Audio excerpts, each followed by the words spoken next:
अच्छा डॉक्टर साहब, एक सवाल और, ये आपने गले में क्या पहना हुआ है? ये स्टेथोस्कोप कहाँ पे है? ये स्टेथोस्कोप ही है, लेकिन धुप दे नाल सुंगड़ गया है।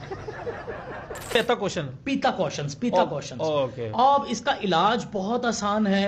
आप किसी भी दीवार पे जाएं और जाके मला पॉश करें और वो ठीक हो जाती है। दूध लेना है, दूध का गिलास, उसमें आपने डालनी है 3 माशे पपुप्पा ससस।